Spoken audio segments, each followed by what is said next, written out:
कथा आती है और ये कथा है कि सूरत नाम के राजा जिसके पास सब कुछ है, सेना है, बल है, ऐश्वर्य है, नाम है, कीर्ति है और धर्मात्मा राजा है। प्रजा को पुत्रवत संतानवत समझता है, ऐसा ही समझता है कि ये सब मेरी संतान है, पालन करता है प्रजा का धर्म से। पर एकाएक ऐसा हुआ कि किसी तरह से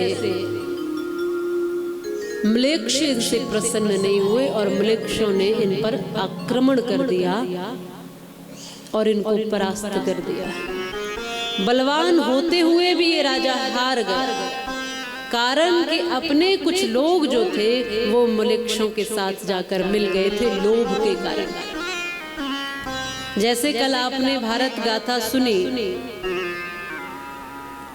तो भारत गाथा में आप सबको जो बताया, जो सुनाया, राष्ट्र की स्थिति से जो अवगत कराया, यही तो होता आया कि हम वर्षों तक यदि गुलाम रहे तो वो किस कारण रहे? वो इस कारण रहे कि हमने एक दूसरे का साथ कभी नहीं दिया और हमारे ही कुछ लोगों ने गद्दारी करके शत्रुओं से मिलकर के हमको ही परास्त करवा दिया। हमारे ही देश में तमाम आताताइयों का आधिपत्य करवा दिया। ये कहीं न कहीं हम में से ही कोई था जिसने गद्दारी की और जाकर शत्रुओं के साथ मिला और ये राष्ट्र खंड खंड होता चला गया। हम गुलाम होते चले गए, बंटते चले गए, हम साथ खड़े नहीं हुए। इसका ये परिणाम हुआ कि सोने की चिड़िया कहलाने वाला देश बिल्कुल खोखला सा हो गया है। आज गरीबों का, निर्धनों का, कमजोरों का देश कहलाने लगा। वो जो कभी विश्व गुरु कहलाता था और वो जो कभी समृद्धशाली था, वो भारत जिसमें संस्कार, संस्कृति के साथ साथ संपदा और संपत्ति भी भरपूर थी, ऐसा राष्ट्र इस स्थिति में कैसे पहुंचा कि आज फुटपाथों पर भी बच्चे हैं। आज बिना कपड़ों के भी ठंड में ठिठुरेंगे कितने सारे बच्चे। आज ऐसी स्थिति कैसे आई? माने हम में से ही कुछ लोग थे जिन्होंने गद्दारी की। वैसे ही सूरत राजा तो बलवान था, बलशाली था, सेना भी सक्षम थी, लेकिन कुछ जो अपने ही होते हैं ना, भीतर के घर का भेदी लंका ढाल, ऐसा ही कार्य। जब अपना ही सिक्का कमजोर होता, खोटा होता, तो क्या किया जाए? बड़े से बड़े बलवान की कोई कमजोरी तो होती है ना, और वो कमजोरी किसको पता होती है? अपनों को ही पता होती है। बस इनमें से कुछ लोगों ने लोभ के कारण शत्रुओं से हाथ मिला लिया और शत्रुओं ने परास्त किया, लेकिन बाद में मिला भी इनको कुछ नहीं। और आप भी जानते हो, देश में भी ऐसा ही हुआ कि जिन्होंने शत्रुओं का साथ दिया, जिन्होंने आताताइयों का साथ दिया, उनको लोभ दिया गया था। सोमनाथ का मंदिर टूटा तो क्या किया था? लोभ दिया था उस पुजारी को कि तुमको भी सोना मिलेगा, खजाना बता दो हमें, खजाना बता दो।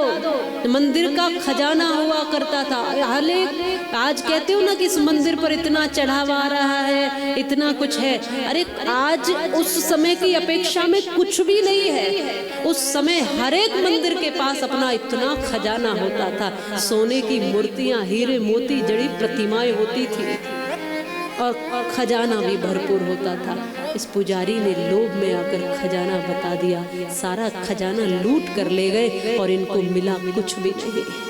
मंदिर तक तोड़ दिए गए और जिनको लोभ दिया था उनको मिला कुछ नहीं और प्राण दंड मिल गए, मृत्यु दंड तक दिए गए। इसीलिए एक मेरा स्लोगन है कि जो राष्ट्र भक्त नहीं वो राम भक्त नहीं हो सकता। जो देश के साथ गद्दारी करे, अपनों के साथ जिसने गद्दारी की, वो क्या किसी का होगा? यही यहाँ म्लेच्छों के साथ इनके अपने मिल गए और राजा को परास्त करा दिया। हार गया ये बलवान राजा जिसने प्रजा को अपने पुत्रों की, संतानों की तरह पाला था। उन्हीं में से कुछ लोग शत्रुओं के साथ मिले। इसलिए कहते हैं कि इस मतलब की दुनिया में कौन किसका होता है और धोखा वही देता है जिस पर भरोसा होता है। दिल के फपोले जल गए दिल ही की आग से, और घर में ही आग लग गई घर के चिराग से।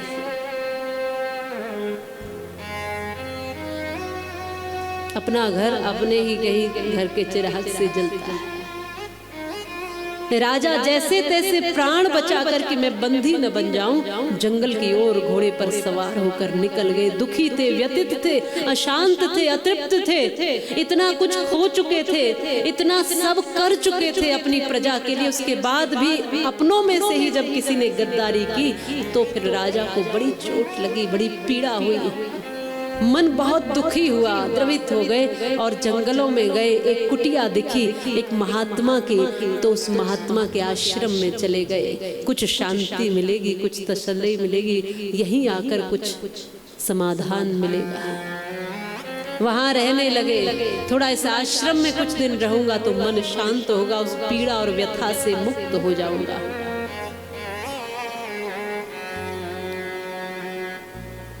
कुछ दिन रहते रहे, लेकिन वहां पर भी मन इनका राज्य में ही लगता रहा। आश्रम में रहते थे लेकिन सोचते रहे कि प्रजा कैसी होगी, मेरी रानी कैसी होगी, मेरे बच्चे बाल गोपाल राजकुमार कैसे होंगे, मेरे राज्य का क्या हो रहा होगा। उन म्लेच्छों ने आधिपत्य कर लिया होगा तो फिर किस तरह से राज्य की व्यवस्था होगी। रहते तो आश्रम में थे लेकिन दिमाग मन पूरा वहीं लगा था, सब कुछ वहीं लगा था, इनका ध्यान वही था बार बार इनका। महाराज के चरणों में बैठे मैं अशांत हूं, मैं अतृप्त हूं, इस समय में अतृप्त हूं। कुछ दिन बाद इसी आश्रम में एक वैश्य भी आया। जिस वैश्य के पास धन था, संपत्ति थी, लेकिन उसी की संतानों ने और पत्नी ने इसको बाहर निकाल दिया था घर से। दुखी मन से इस आश्रम में पहुंचा। जंगल में भटक रहा था तो राजा सूरत लेकर इनको आ गए थे। चलो महाराज के पास चलते हैं, कुछ समाधान निकलेगा। ये आश्रम में रहने लगे, महात्मा से मिले। मन शांत नहीं था, अशांत था। एक राज्य के बारे में सोचता था, एक अपने घर के बारे में सोचता था। घर वालों ने निकाल दिया है फिर भी घर के बारे में सोच रहा है। संतानों ने धुतकार दिया है फिर भी संतानों के बारे में सोच रहा है।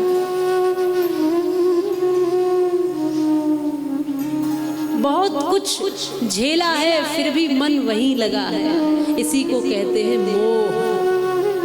संतानें भोजन नहीं दे रही, रोटी नहीं दे रही है, अपमान कर रही है, फिर भी मेरा बेटा, इसी को कहते हैं मोह।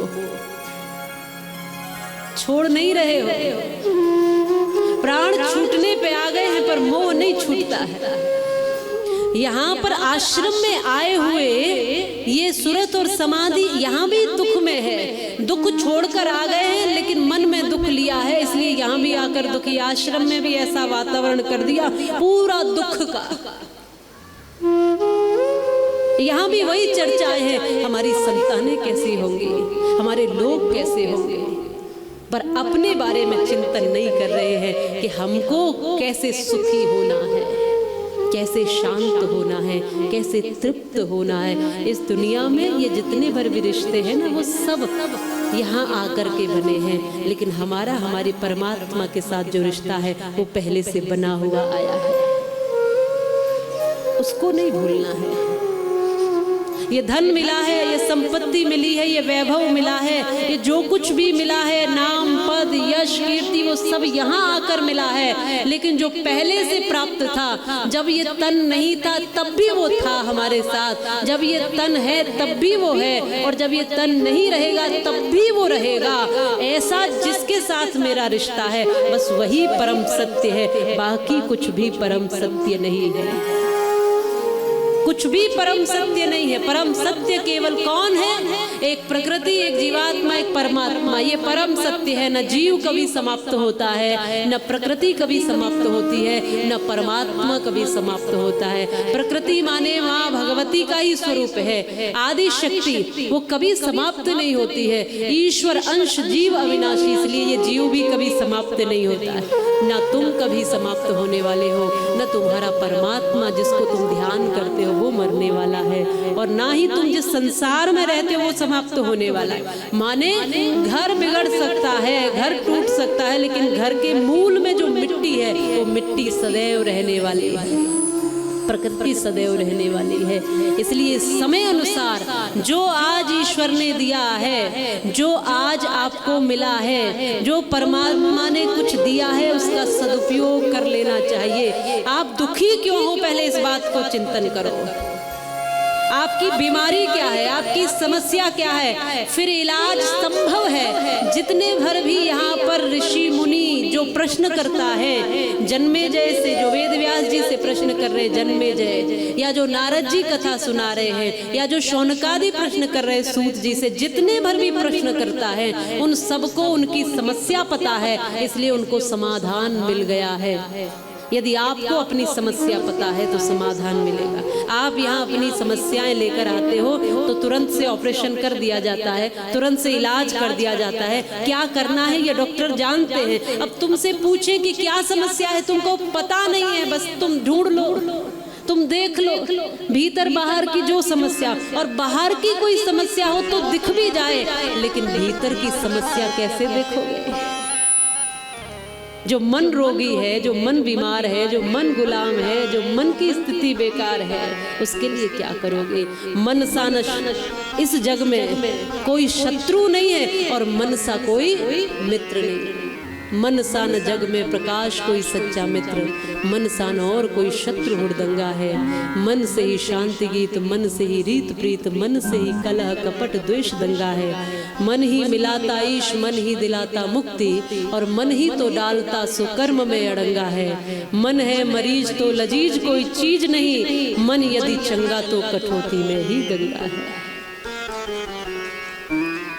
हम काम क्रोध लोभ मोह के बसीभूत होकर दुखी होते हैं, अपनी इच्छाओं के बसीभूत होकर दुखी होते हैं, अपने मन के गुलाम होकर दुखी होते हैं। इंद्रियों को जो चाहिए वो नहीं मिलता है तो दुखी होते हैं। हमारे कारण दुख के अपने ही है, कोई बाहर का कारण नहीं है।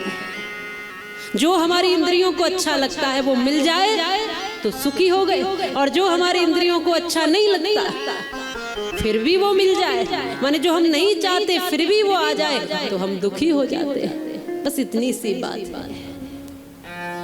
इसलिए समता बनाइए। आज जब दोनों ने कहा है, ऋषिवर से मुनि से जाकर, सुरत और समाधि ने, हम चिंतित हैं, हम पीड़ित हैं, हम परेशान हैं, क्या करें?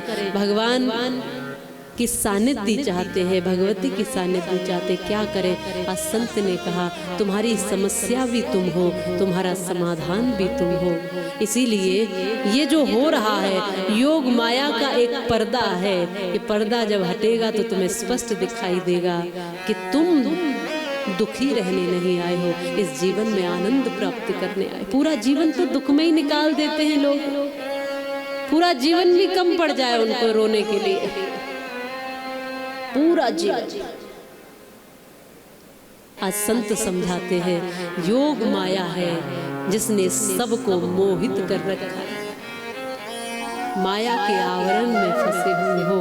इसलिए माया स्वरूपिणी माँ भगवती की उपासना करने से ही तुम इन सारे कष्टों से मुक्त हो पाओगे, और उसके लिए तुम्हें इस नवरात्रि में पावन व्रत धारण करके, अनुष्ठान करके, और मन से माँ भगवती के जो नाम है उसका उच्चारण करते हुए ऐसा व्रत धारण करना पड़ेगा कि सब कष्ट मिट जाए। माने पहले अपनी समस्याएं समझो, फिर समाधान के लिए अगर शारीरिक समस्याएं हैं तो डॉक्टर के जाओ, वैद्य के पास जाओ, मानसिक कुछ समस्याएं हैं, आंतरिक कुछ समस्याएं हैं, तो भी वैद्य के पास जाओ। यदि कुछ ऐसी समस्याएं हैं जो चिंता और आंतरिक कुछ मानसिक समस्याएं हैं, तो कथा सुनने से, भगवती के नाम स्मरण से, भजन सुनने से, कुछ अच्छा श्रवण करने से, संतों की वाणी सुनने से वो समस्याएं समाप्त होंगी। आर्थिक समस्याएं हैं तो मेहनत करो, परिश्रम करो, और फिर जब परिश्रमशील हुए आप दिखते हो तो माँ भगवती की कृपा भी उसमें जुड़ जाती है। तो जो जो समस्याएं, पहले उन पर चिंतन करो। शारीरिक, आत्मिक, सामाजिक, आर्थिक, आध्यात्मिक कौन सी पीड़ा आपको परेशान कर रही है, तो जो पीड़ा हो उसी की दवा लेने से ठीक हो जाओगे। तो भगवती की ये कथा भी एक तरह की औषधि ही है जो आपके भीतर से सभी मानसिक रोगों को दूर करेगी, मन की व्यथाओं को, विचारों की पीड़ाओं को, आंतरिक पीड़ाओं को जो दूर करती है वो भगवती की कथा है। तो ये सब आत्मिक आंतरिक पीड़ा से परेशान थे कि कैसे राज्य चल रहा होगा, कैसे परिवार पल रहा होगा, चिंताएं अभी भी थी। तब माँ भगवती का चिंतन बताया संत ने कि चिंता छोड़ो और चिंतन करो, क्योंकि चिंता करने से कुछ होगा नहीं, चिंतन करोगे तो कोई ना कोई समाधान निकलेगा। अब माँ भगवती के नाम में, चिंतन में, व्रत उपवास में लगा दिया। अब इनका ध्यान वहां से हट गया और ध्यान लग गया भक्ति में, भजन में। अब मन प्रसन्न रहने लगा। अब तो माँ भगवती को पाने की इच्छा प्रकट हुई, तो स्वप्न में माँ भगवती ने दर्शन दिया। और जब सपने में माँ भगवती को देखा, अष्टभुजाधारिणी, इतनी सुशोभित दैदीप्यमान हो रही उस माँ भगवती की आकृति को देखा, तो मन में और लालसा हुई कि माँ भगवती को तो स्पष्ट दर्शन करना है, केवल स्वप्न में नहीं। तब 1 वर्ष का पूरा इन्होंने व्रत लिया, संकल्प लिया कि हम माँ भगवती के इस महामंत्र का जाप करते हुए, नाम का जाप करते हुए माँ को प्राप्त करेंगे। और समय अनुसार जब उनका व्रत पूर्ण होने लगा, तब माँ भगवती ने सिंह पर सवारी करती हुई ऐसे विराट रूप के दर्शन दिए। बोलिए भगवती मात की। और भगवती के दर्शन से ये सब प्रसन्न हुए हैं दोनों। और इनका अनुष्ठान जो 1 वर्ष का व्रत लिया था वो पूर्ण हुआ। और माँ भगवती ने कहा अब सब ठीक हो जाएगा, तुम जाओ निश्चिंत होकर, जो जो तुम्हारी चिंताएं थी मैं सबका हरण करती हूँ। तुम चिंताओं से मुक्त हो गए। जाने लगे तो राजा को मार्ग में ही लेने के लिए उनके सभी मंत्रीगण आ गए। कहा कि महाराज, हम सब ने युद्ध किया और वर्षों तक फिर हमने धीरे धीरे प्रयास करते रहे, लगे रहे आपके जाने के बाद, क्योंकि अगर कहीं कुछ ऐसे विरोधी या गद्दार या कुछ ऐसे लोग होते हैं तो साथ में कुछ वफादार भी तो होते हैं। कुछ ऐसे मंत्री भी उनके पास थे जो उनकी अनुपस्थिति में भी उनके साथ रहे। तब उन लोगों ने प्रयास करते रहे वो गुप्त रूप से, और फिर ऐसा हुआ कि मिलिक्षों को उन्होंने परास्त किया और फिर पुनः राज्य मिल गया सुरथी राजा को। वह जैसा था पुनः वैसा हो गया। और जो छोड़ करके ये आए थे समाधि, जो वैश्य जिनको घर से निकाला था, उनके जाने के बाद वो दरिद्र हो गए, कमजोर हो गए और तमाम स्थितियां विकृतिपूर्ण हो गई, क्योंकि इनकी संपत्ति का दुरुपयोग संतानों ने किया। फिर विकृतियां आ गई, तब ये कमजोर हुए, पीड़ित हुए। फिर ये क्षमा याचना करने के लिए आए। माँ भगवती ने इनको समाधि को तो आशीर्वाद दिया ही था, पुनः सब ठीक होगा। तब इनको अपनी गलती का एहसास हुआ, संतान इत्यादि इनको लेने कर लिए आई और पुनः पहले के जैसे सब व्यवस्थित हुआ। माने जो आत्मविश्वास के साथ संकट में, कष्ट में भी खड़ा रहता है और अपने परमात्मा से जो भरोसा नहीं हटाता है, धीरे धीरे वो सब दुखों से पार चला जाता है। सुख की अनुभूति, आनंद की अनुभूति होती है। कितनी भी गहरी रात्रि हो, एक न एक दिन प्रकाश तो होता ही है ना। कितने भी कष्ट हो, एक न एक दिन सुख तो आते ही है। इस विश्वास के साथ में अच्छे कर्म और सदकर्म करते रहना, दुष्ट वृत्तियों से बाहर चले जाना,